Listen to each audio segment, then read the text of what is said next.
All right, let's dive into something that is, deeply human and often so frustrating.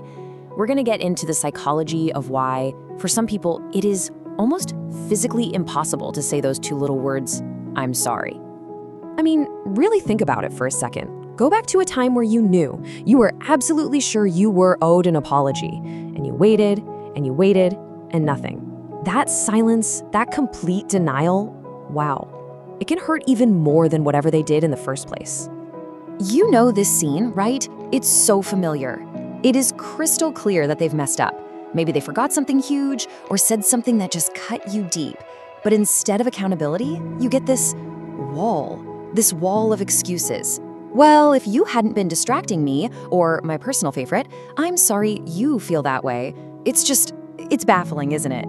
Now, our first instinct is to label these people as arrogant or stubborn, or maybe just plain mean. But here's the twist. The psychology behind this is way deeper, and honestly, a lot more complex. It turns out this inability to say sorry, it's almost never about someone feeling superior. It's actually a massive defense mechanism, protecting a deeply fragile sense of self. So, here's the game plan for our deep dive today. We're going to look at that unspoken I'm sorry. We'll ask if an apology is a bridge or a surrender. Then we'll get into the neuroscience of the brain on defense. We'll break down the huge difference between guilt and toxic shame, see how this all plays out in the real world, and finally, we'll cover 4 actual steps you can take to bridge these gaps. Okay, first up, let's basically perform a psychological autopsy. The goal here is to really understand the deep-rooted reasons why someone would consistently choose conflict over connection. All right, at the absolute core of this whole thing is a fundamental split. It's about how different people see the act of apologizing. For some of us, it's a tool to reconnect. For others, it's a white flag of defeat. And trust me, that difference changes everything. And this right here really lays it all out. For a person with a pretty secure sense of who they are, saying I'm sorry is a good thing. It's constructive. It's like building a bridge to get back to you. They're basically saying, hey, our relationship is more important than my ego. But for the non-apologizer, whose self-worth is kind of like a house of cards, an apology feels like total surrender. It's not just about admitting one little mistake. To them, it's admitting that they are, at their core, a bad, flawed, unworthy person. And the damage this causes? Oh, it's huge. Conflicts never get fixed, they just get shoved under the rug, waiting to explode later. And that constant lack of closure just eats away at the foundation of a relationship. Trust withers, because how can you trust someone who's never accountable? And over time, and this is the really scary part, you can start to doubt yourself. When someone argues with so much conviction that they did nothing wrong, you can start to wonder, wait, am I crazy? Did I remember that wrong? That is gaslighting, and it is incredibly toxic. Okay, time to put on our lab coats for a minute and look at the actual hardware, because this isn't just about feelings and psychology, it's about neurobiology. The brain of a non-apologizer is literally wired to see accountability as a threat to its survival. So the first big concept we have to get our heads around is cognitive dissonance. Think of it like a blaring alarm bell in your brain. It's that awful, squeamish, uncomfortable feeling you get when you do something that totally clashes with who you believe you are. And our brains are programmed to do one thing: make that feeling stop, and fast. And this is the internal war perfectly laid out. On one side, you have their core belief about themselves, belief A. It's the story they live by. On the other side, you have the cold, hard fact of what they just did, belief B. For a person with a fragile ego, these two things just can't exist in the same space. It creates this painful mental state. So the brain has a choice to make. It can accept the mistake and change its self-image, which is incredibly painful, or it can just deny the mistake ever happened to protect that self-image.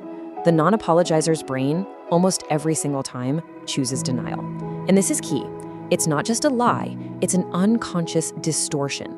It will automatically rewrite the facts, shift the blame, whatever it takes to protect its identity. Which brings us to the brain's alarm system. See, for someone wired this way, being told they made a mistake doesn't feel like feedback. Brain scans actually show it feels like a physical attack. It triggers the exact same primal fear you'd feel if you were, say, face-to-face with a bear. And this is what that response looks like. It's called an amygdala hijack. First, a threat is detected. Their idea of being a good person is under fire. Second, the amygdala, the brain smoke detector, just goes off. Third, the body gets flooded with stress hormones like cortisol, getting it ready to either fight or run away. And fourth, and this is so important, the prefrontal cortex, the part of your brain that handles logic, reason, and empathy, it just shuts down. It goes offline. They literally cannot feel empathy for you in that moment because their brain thinks it's fighting for its life.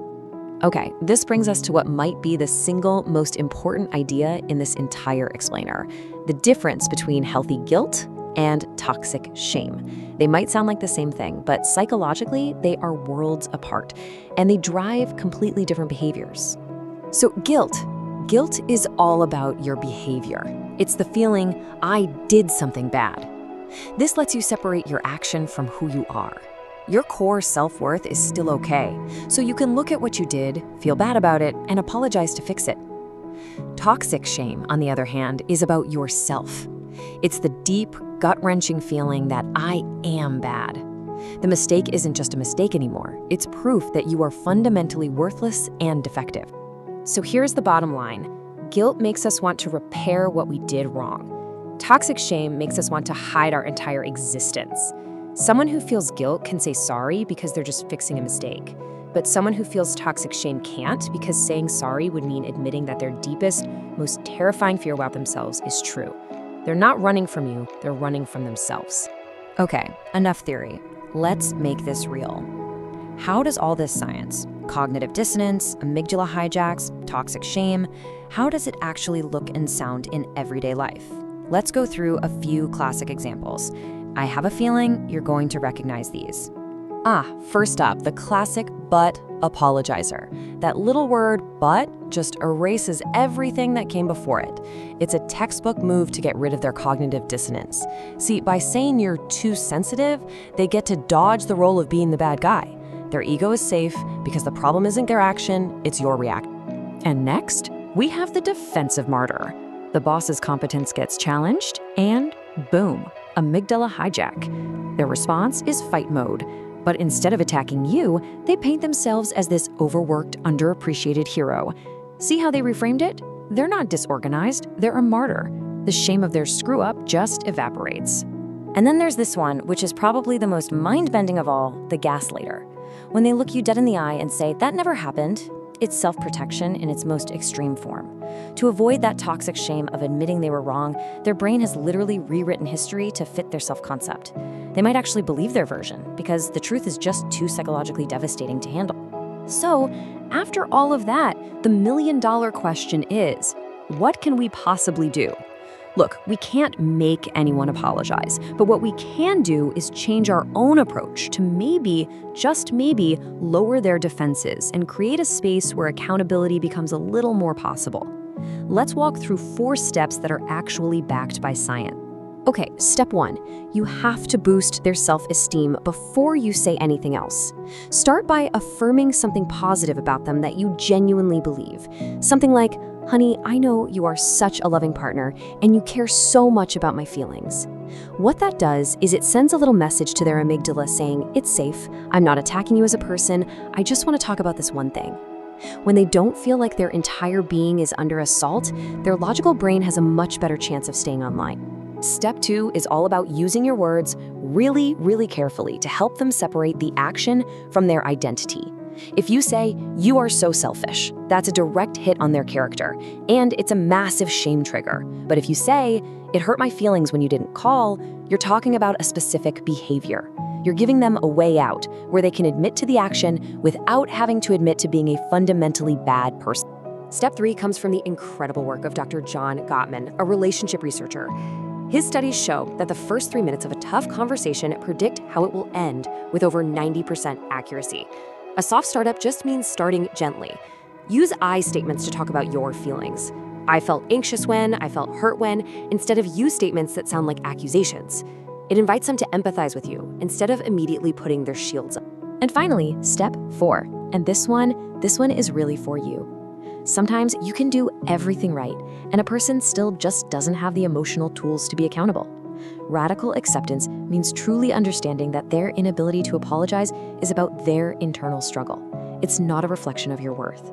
It means letting go of the need for their words to be the thing that heals you. So, to wrap this all up, let's completely flip the script.